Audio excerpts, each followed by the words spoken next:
Program ini didanai oleh para sahabat dan mitra dari Joyce Meyer Ministries. Yesus tidak berkata, "Taati aku maka aku mencintaimu." Ia telah mencintai kita. Dan kita menaatinya karena Dia telah mencintai kita tanpa syarat.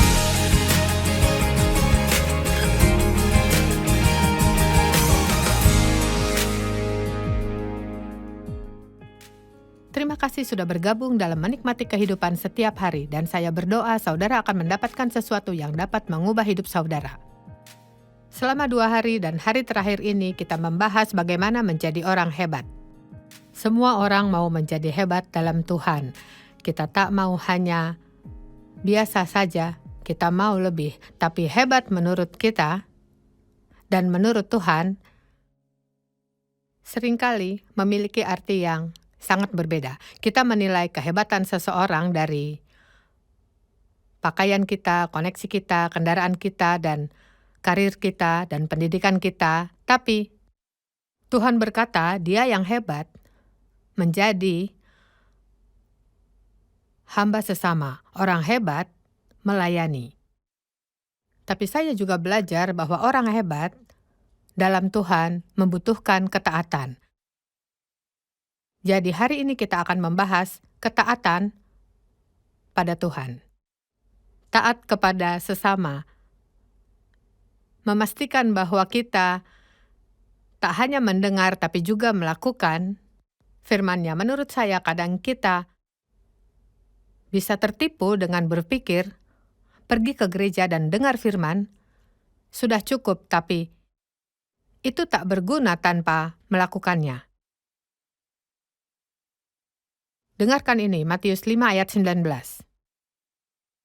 Karena itu siapa yang meniadakan salah satu hukum Taurat dan mengajarkannya kepada orang lain, akan menduduki tempat paling rendah dalam kerajaan sorga. Tapi siapa yang melakukan dan mengajarkan semua hukum Taurat, akan menduduki tempat tinggi dalam kerajaan sorga. Saya suka ini, orang hebat pasti taat. Bukan hanya hidup dalam ketaatan, tapi juga mengajarkan sesama untuk hidup taat. Dan yang melakukan itu dianggap hebat oleh Allah. Hidup keagamaan kita harus melebihi ahli Taurat dan orang Farisi. Yesus berkata, mereka hanya berkata tapi tidak melakukannya. Matius 5 ayat 20, maka aku berkata kepadamu, jika hidup keagamaanmu tidak lebih benar dari ahli Taurat dan orang Farisi, maka kamu tak akan masuk kerajaan surga. Hidup keagamaan mereka palsu. Mereka mengajarkan semua yang benar. Tapi setelah mereka mengajar, Yesus berkata mereka sendiri tidak melakukannya. Mereka tahu apa yang harus diperbuat, mereka mengajarkannya, tapi mereka tidak hidup dalam ketaatan. Kalau saya bertanya, apakah ada hal di hidup saudara yang Tuhan suruh lakukan atau sebaliknya yang masih belum ditaati? Saudara tahu berniat menaati Allah bukan ketaatan. Kita belum menaati Tuhan sebelum kita melakukan apa yang Tuhan kehendaki. Matius 23 ayat 1-4. Yesus berkata kepada mereka dan murid-muridnya, ahli Taurat dan orang Farisi telah menduduki kursi Musa. Sebab itu lakukanlah semua yang mereka ajarkan, tapi janganlah menuruti perbuatan mereka karena mereka tak melakukan ajarannya sendiri. Mereka mengikat beban berat lalu meletakkannya pada orang lain, tapi mereka sendiri tidak mau untuk menyentuhnya. Mereka tak melakukan ajaran mereka. Yesus sendiri merendahkan dirinya untuk melayani. Terjemahan lebih jelasnya berkata, Yesus menjadi sangat taat, bahkan sampai mati di kayu salib. Kita jangan hanya menjadi taat, tapi harus jadi sangat taat. Kita tak harus menuruti semua hukum Taurat karena kita telah dibebaskan, tapi saat saya melakukan kesalahan kecil, saya lebih memilih untuk saya tak mau formal, tapi bisa dikatakan saya mau menjadi se-ekstrim itu daripada berpikir saya bisa melakukan apa saja yang saya mau. Saat ini kita hidup dalam kasih. Kasih itu luar biasa. Tapi bukan berarti kita bisa melakukan apapun yang kita mau, karena kita tahu Tuhan mengampuni dan Ia baik. Filipi 2 ayat 4-10, janganlah hanya mementingkan kepentingan sendiri tapi juga kepentingan orang lain.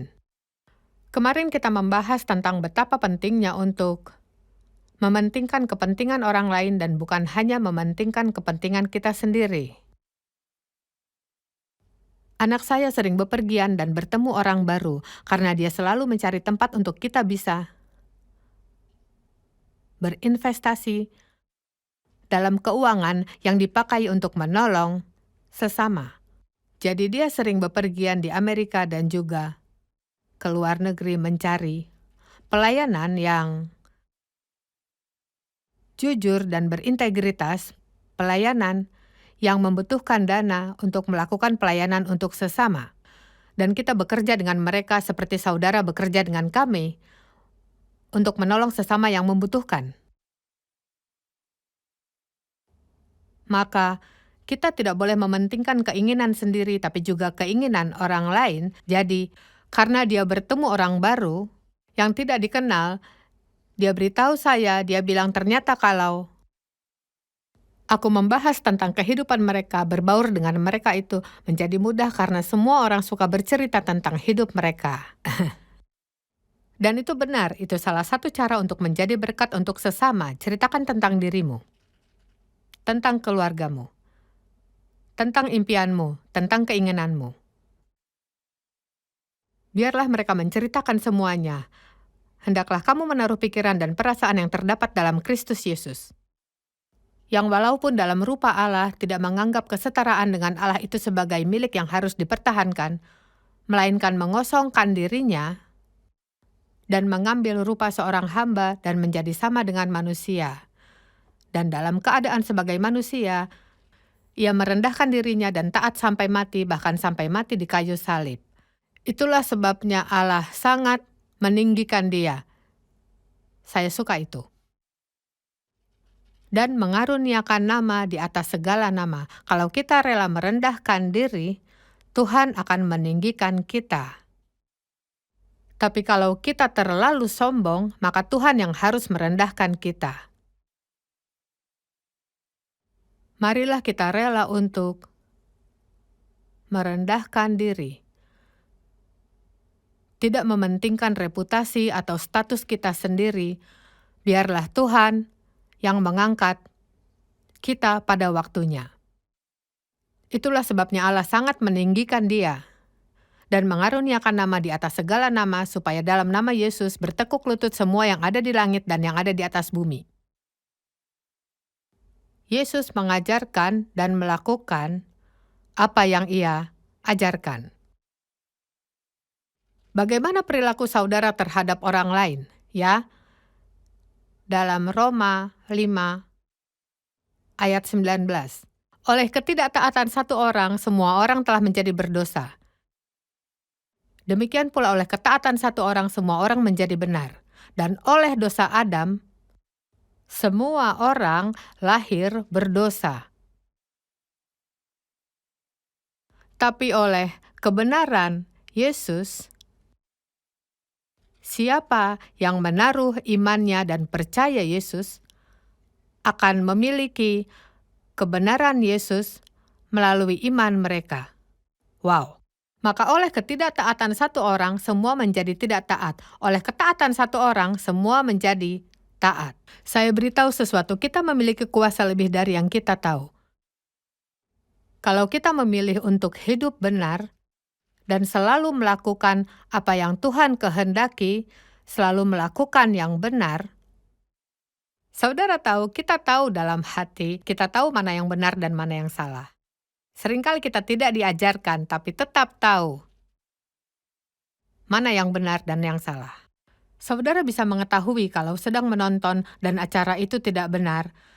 Tak harus diberitahu untuk mematikan TV, saudara tahu. Saat kita mau melakukan sesuatu, kita pasti punya alasan. Kita tahu dalam hati kita harus menolong sesama, tapi Seringkali kita menyimpan sendiri. Hal terbesar yang Tuhan katakan pada saya, beberapa tahun lalu saya sedang berdoa untuk seseorang, dan Yesus berkata, "Lakukanlah sendiri karena kamu bisa melakukannya, tapi kamu tidak mau." Wow, katakanlah rekan kerja saudara telat membayar kontrak rumah. Jadi saudara berdoa agar Tuhan memberikan dia uang. Ya, Tuhan bekerja melalui orang, mungkin Tuhan mau saudara memberikan dia uang. Suatu keanehan kalau kita menyuruh Tuhan melakukan sesuatu tapi kita sendiri tak mau berkorban untuk mereka. Yesus mengorbankan semua untuk kita, dan kalau kita mau taat, maka kita juga harus berkorban, dan itu menyerahkan sesuatu yang kita mau simpan sendiri. Dan kita akan diuji. Tuhan akan menyuruh kita menyerahkan apa yang kita simpan sendiri. Dia meminta kita memberikan uang yang kita tabung untuk hal lain. Kita tak akan tahu kapan kita akan diuji. Kita mungkin berpikir kita sudah tak perlu diuji lagi, tapi tiba-tiba Tuhan masih memberikan kita ujian.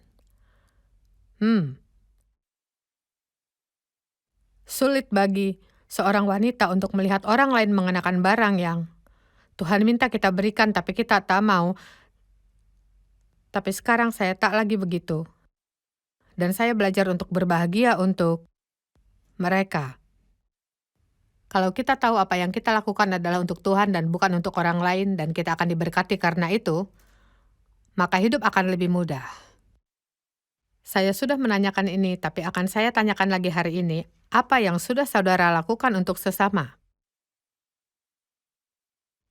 Ingat saat kita membahas tentang Yesus membasuh kaki para murid dan Petrus berkata, "Jangan sekali-kali engkau membasuh kakiku." Yesus menjawab, "Jikalau aku tak membasuh kakimu, kau tak mendapat bagian dalamku."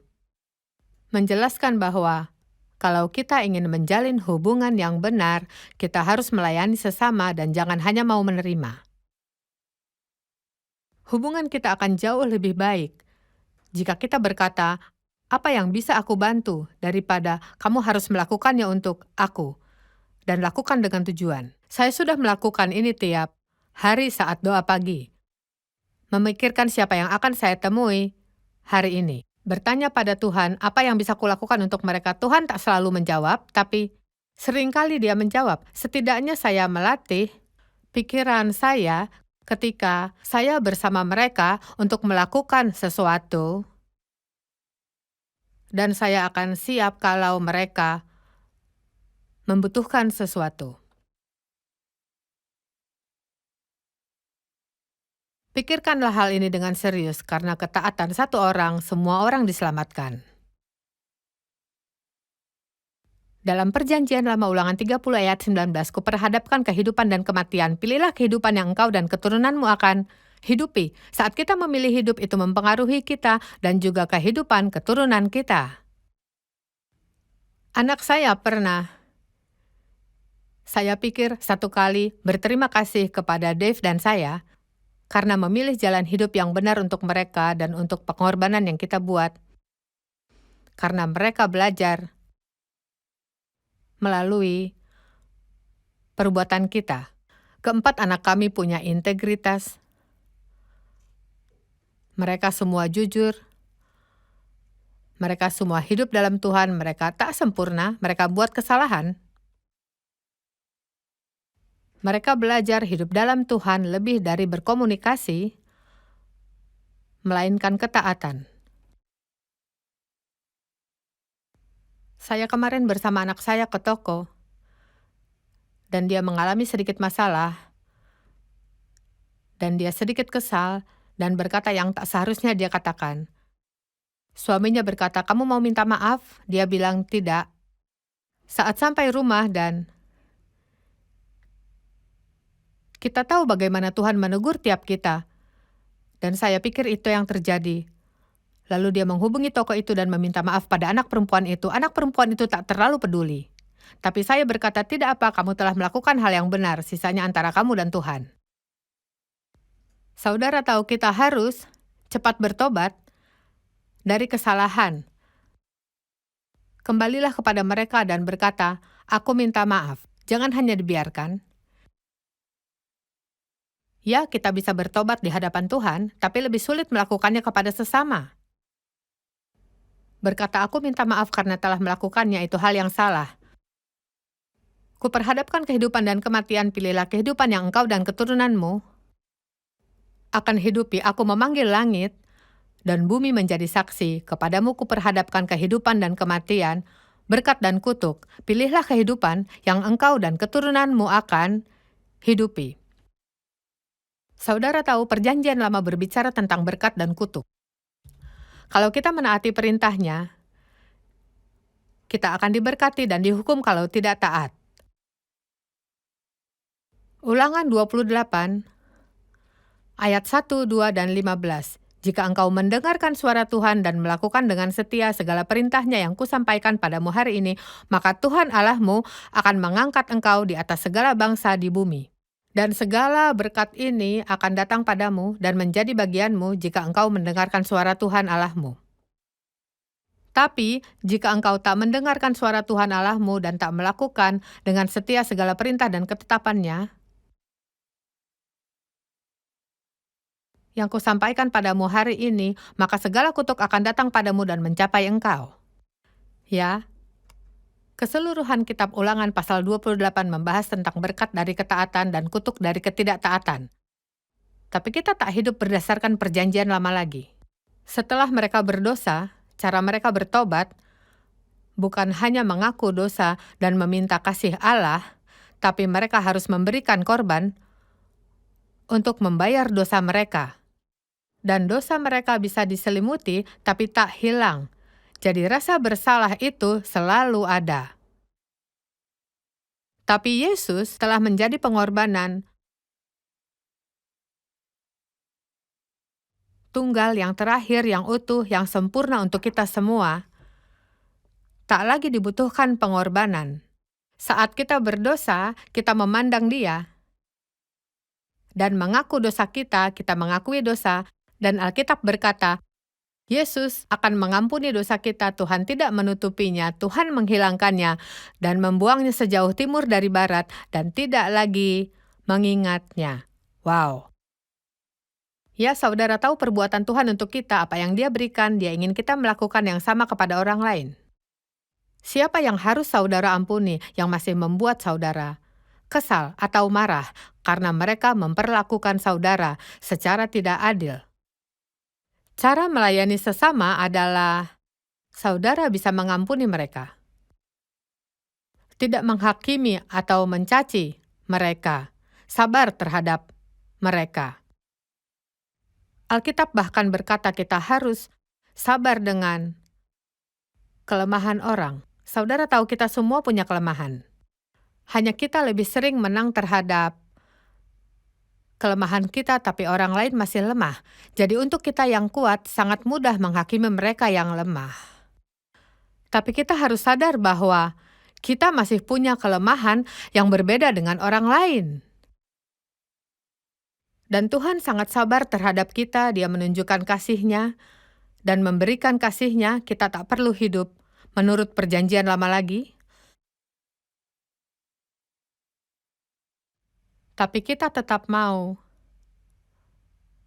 memberikan yang terbaik untuk memulai hal apapun, dan kita mau mengampuni sesama karena Tuhan telah mengampuni kita.